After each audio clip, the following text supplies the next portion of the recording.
अस्सलाम वालेकुम जी। आज का जो हमारा टॉपिक है इसका नाम है आर्टिफिशियल न्यूरल नेटवर्क, और इसमें हम एक आर्टिफिशियल न्यूरल नेटवर्क बनाएंगे और उसके लिए हम यूज़ करेंगे आयरस का डाटा सेट।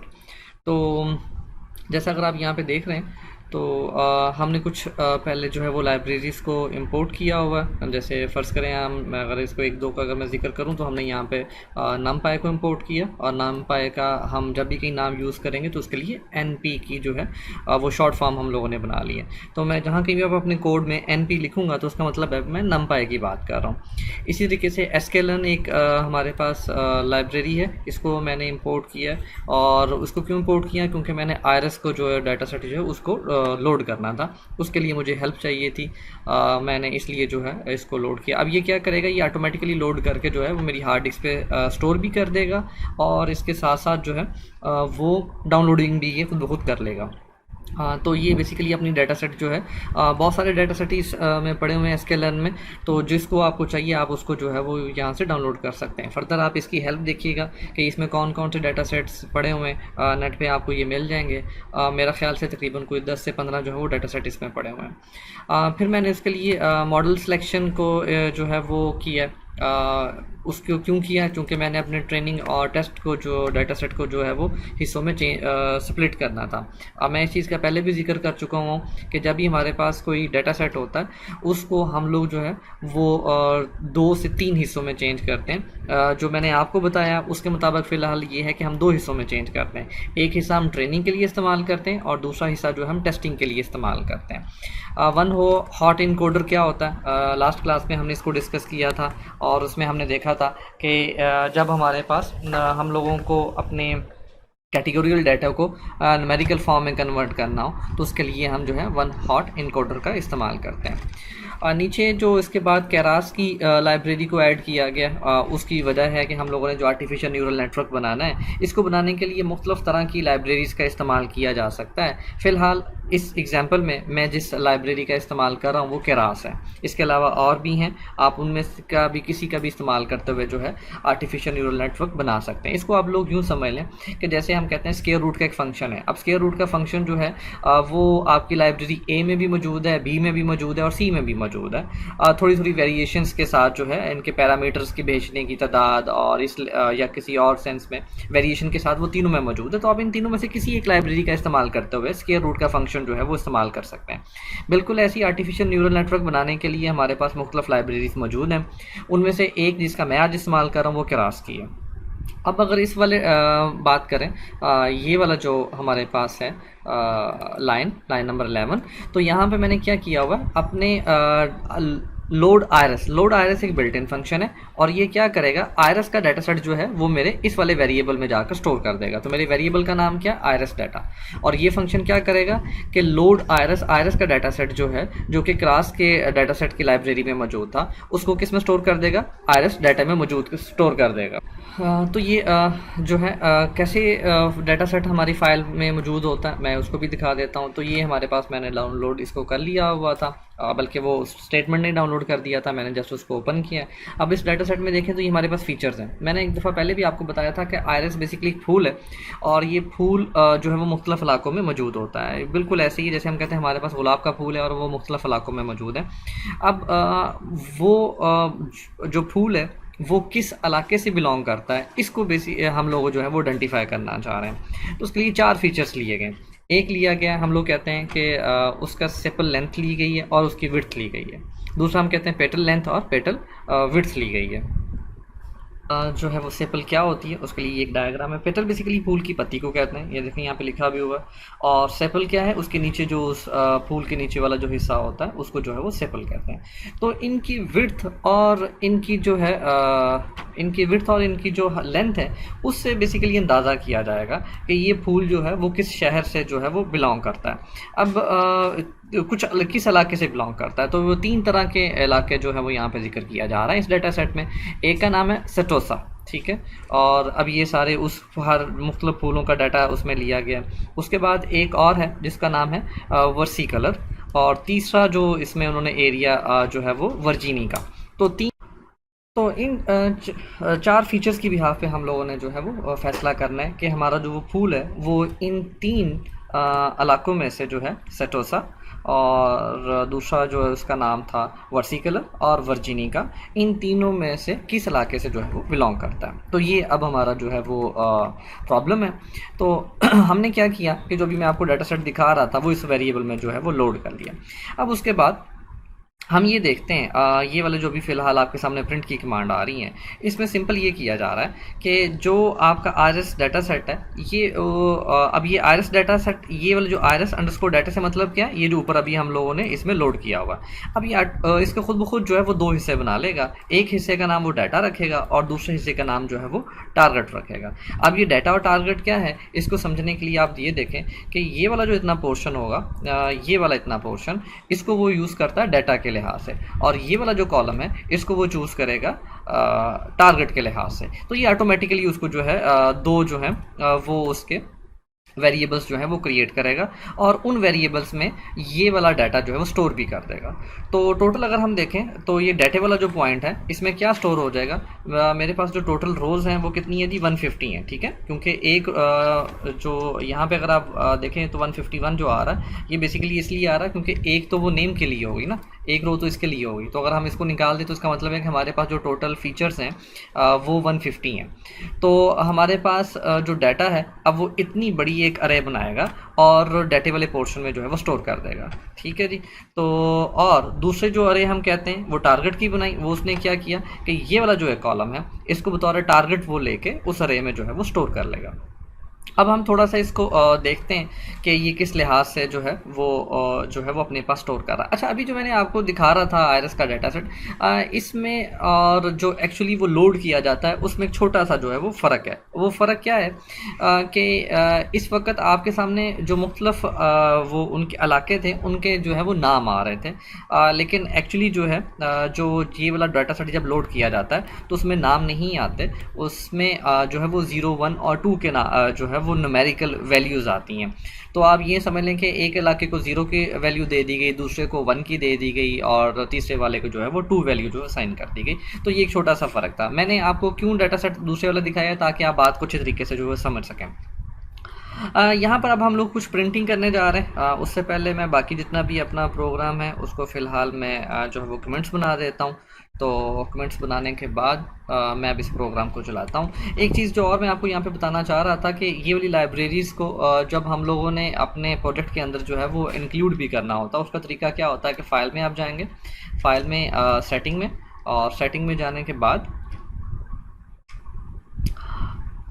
पाइथन इंटरप्रेटर, ठीक है। पाइथन इंटरप्रेटर में जो जो लाइब्रेरी आपको चाहिए वो आप पहले यहाँ से ऐड कर लेंगे, ठीक है जी। जैसे अगर मुझे टेंसरफ्लो चाहिए, क्लास चाहिए, तो मैं यहाँ पे लिखूँगा तो वो मेरे पास आ जाएगी, और मैं यहाँ पे इसको कर दूँगा इंस्टॉल पैकेज। तो ये ऑलरेडी चूँकि मेरे पास इंस्टॉल है, और मुझे कैसे पता चलता है, मुझे यहाँ से पता चल रहा है कि ये सारे के सारे मेरे पास इंस्टॉल हैं, उनके वर्जन्स भी आ रहे हैं। अगर कोई आपके पास ऐसा आ जाए जिसका अपडेट वर्जन आ गया हो, जैसे इस वाली फाइल का देखें, तो इसको अपडेट करने के लिए जो आप इसको सिलेक्ट करें और इस वाले बटन को प्रेस कर देंगे तो ये इसको अपग्रेड भी कर देगा, लेकिन उसके लिए इंटरनेट का कनेक्शन जो है होना ज़रूरी है। तो इस तरीके से आप अपनी जितनी भी लाइब्रेरीज़ हमें चाहिए होंगी आप उनको पहले जो है वो इंक्लूड करेंगे। जैसे अगर आप देखें तो मैंने यहाँ पे जो है वो sklearn को भी इसी तरीके से मैंने कहीं ना कहीं इंक्लूड किया होगा। ये जी sklearn को मैंने इंक्लूड किया हुआ है, ठीक है। मैंने टेंसरफ्लो को इंक्लूड किया। टेंसरफ्लो को क्यों इंक्लूड किया, क्योंकि क्लास लाइब्रेरी जो है वो डिपेंडेंट है इस पर। तो पहले इस वाली जो है वो लाइब्रेरी को मुझे जो है वो ऐड करना पड़ेगा, उसके बाद जो है वो क्लास वाली जो है उसको ऐड करना पड़ता है। लेकिन जब आप यहाँ से इसको ऐड कर रहे होते हैं तो उस वक्त आपको परेशान होने की ज़रूरत नहीं है। आप अगर डायरेक्टली क्लास भी करेंगे तो जो जो उसकी डिपेंडेंट लाइब्रेरीज होती है वो सबको जो है वो खुद ब खुद ऐड कर देता है। तो इस तरीके से आप लोगों ने ये सारी की सारी लाइब्रेरीज को जो है वो पहले ऐड भी करना है। अब हम बात करते हैं कि यहाँ पे प्रिंटिंग क्या होती है। तो प्रिंटिंग के लिए जो है अब मेरे इस फाइल का नाम चूँकि टेस्ट मैंने रखा हुआ था तो मैं यहाँ से इस फाइल को सिलेक्ट किया, ठीक है। मेरे पास जितनी भी फाइल्स होती हैं वो मौजूद होती हैं यहाँ पर, और उसके बाद मैंने यहाँ पर रन उसको किया। अब ये उसको चला रहा है। कुछ हमारे पास वार्निंग्स आएंगी क्योंकि टेंसरफ्लो के हवाले से कुछ इसमें चीज़ें अभी मैंने नहीं ऐड की हुई, तो वो कुछ वार्निंग्स आती हैं, हम उसको इग्नोर कर देते हैं फ़िलहाल। ये देखें ये वार्निंग्स आ रही हैं, तो हम इन वार्निंग्स को जो है वो इग्नोर कर रहे हैं।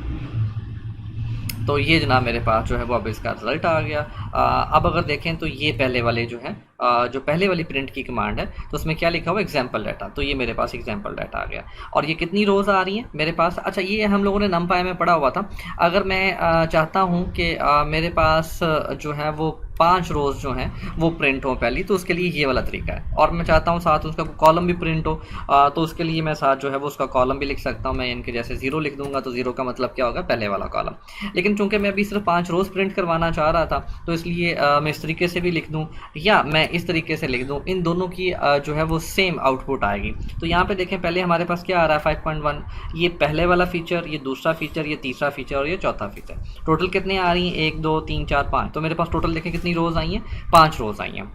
तो इस तरीके से जो है मैंने मुझे कितना डाटा देखना है मैं उसको जो है वो देख सकता हूँ। ये पांडा की लाइब्रेरी हमने क्लास में भी इसकी मुख्तलिफ जो है एग्जाम्पल की हुई थी। अब अगर मैं चाहता हूँ कि नहीं सिर्फ ये पहले वाला कॉलम देखना चाहूँ, तो ठीक है, मैं यहीं पे रोज़ मैं कहता हूँ कि मेरे पास 5 ही रहनी चाहिए, लेकिन कॉलम पहला है तो पहले कॉलम का इंडेक्स चूँकि 0 होता है, तो मैंने अब देखें ये वाले जो है वो आउटपुट जो है वो बाकी यहाँ पर चेंज हो जाती है। वक्ती तौर पर मैं इसको भी जो है वो कमेंट्स बना देता हूँ। तो अब इसको रन करते हैं हम लोग, देखें ये सिर्फ एक अब जो है वो आ रहा है। अगर मैं जो है वो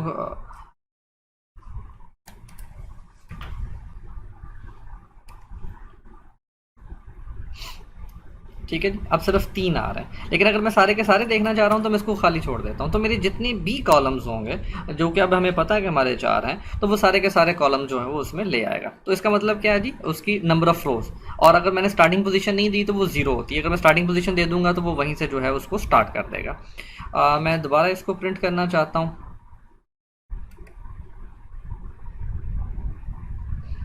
तो ये जी अब हमारे पास डाटा आ गया। अब अगर हम इसको वहाँ पे देखें, तो देखें यही वैल्यूज़ लिखी हुई आ रही हैं जी, पहली 5, ठीक है। अगर मैं पहले वाली सिर्फ रो की कॉलम की बात कर लेता हूँ तो 5.1 4.9 4.7 4.65, ठीक है जी, ये देखें ये सेम आ रहा है मेरे पास। अब ये वाला इतना डाटा जो है वो बेसिकली जो है वो प्रिंट किया जा रहा है इस वक्त। अच्छा अब यहाँ पे जैसे मैंने पहले बताया कि यहाँ पे जो है वो मैंने लाखों के नाम वाला जो वो डाटा सेट लिया हुआ था, लेकिन एक्चुअली जब वो लोड करता है तो यहाँ पे अब सेटोसा की जगह 0 लिखा हुआ आएगा, और इसी तरीके से हर एक के लिए जो है वो एक एक करके आगे चलता है। तो अगर मैं इसको भी प्रिंट करके दिखाऊँ आप लोगों को, तो अब चूंकि सारे पहले एक ही जो है वो एरिया की हैं, तो इसलिए वो सारे का सारा जो है 0 का 0 आ गया। अब ये सिंगल जो है वो बेसिकली डायमेंशन है, मुझे कैसे पता चलता है कि इनकी डायमेंशंस क्या हैं, तो इसके लिए हमारे पास मुख्तलिफ तरह की कमांड्स मौजूद हैं। तो जो n डायमेंशन है बेसिकली उसकी डायमेंशन बताएगा कि 2 है 3 है 4 है, और शेप बेसिकली जो है उसका टोटल नंबर ऑफ़ रोज़ और कॉलम बताता है। तो अगर हम इसको चला के देखते हैं कि हमारे पास आउटपुट क्या आती है, तो अगर आप यहाँ पे देखें तो ये 2 बेसिकली किसके लिए आया है, क्योंकि यहाँ पे हम लोगों ने क्या है कि उसकी डायमेंशंस बताएं। और चूंकि अभी हम जैसे देख रहे थे यहाँ पर, अगर मैं इस डाटा सेट की बात करूँ तो ऑब्वियसली ये 2 डायमेंशन बनता है, क्योंकि इसमें कुछ रोज़ और कुछ जो है वो कॉलम है। और दूसरा अगर बात करूँ इसकी शेप में जैसे मैंने पहले बताया टोटल रोज़ और जो है वो कॉलम आते हैं। तो देखें यहाँ पे कितनी रोज़ आई हैं, 150 रोज़ आई हैं और 4 कॉलम है। तो अगर हम हमारा डाटा सेट देखें तो हमें पहले भी बात की थी कि टोटल हमारे पास जो है वो 150 इसकी रोज़ हैं और 4 जो है वो इसके कॉलम है। इसी तरीके से जो है अब अगर मैं बात करता हूँ जो है वो आपके दूसरे वाला जो हमारे पास है, ये ले ली, मैं टारगेट को भी यहाँ पे पहले मैंने फिलहाल डाटे वाले को प्रिंट करवाया था, और अब मैं किसको प्रिंट करवाने जा रहा हूँ, अब मैं टारगेट वाले को जो है वो प्रिंट करवाने जा रहा हूँ। तो अच्छा इसके साथ में इनकी टाइप भी प्रिंट करवा देता हूँ। टाइप क्या होती है ये भी हम साथ देख लेते हैं, ताकि हमें थोड़ा सा ये भी अंदाज़ा हो जाए कि टाइप क्या होती है। टाइप बेसिकली एक बिल्ट इन फंक्शन है, और इस फंक्शन में जो भी आप वेरिएबल देते हैं उसकी जो टाइप होती है वो इंटीजर है, फ्लोट है, या किसी क्लास का ऑब्जेक्ट है, तो वो उसको जो है उसके लिए टाइप का फंक्शन जो है वो यूज़ किया जाता है। तो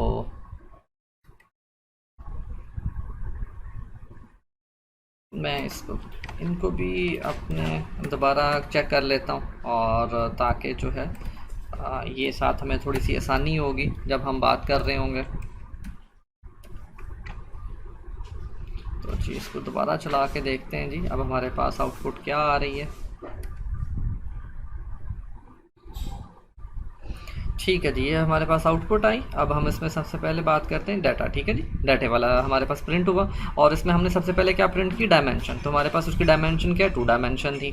फिर हमने बात की शेप की, तो 150 और 4 उसकी शेप थी। और देखिए उसकी टाइप क्या आ रही है, नम बाय एन डी अरे, इनके एन डायमेंशन अरे। ठीक है, ये इसकी डाटा टाइप आ रही है कि ये वाला जो हमारे पास ऑब्जेक्ट क्रिएट हुआ है, इस ऑब्जेक्ट की जो है वो डाटा टाइप क्या है, तो उसकी डाटा टाइप ये है। ठीक है, नीचे टारगेट आ गया।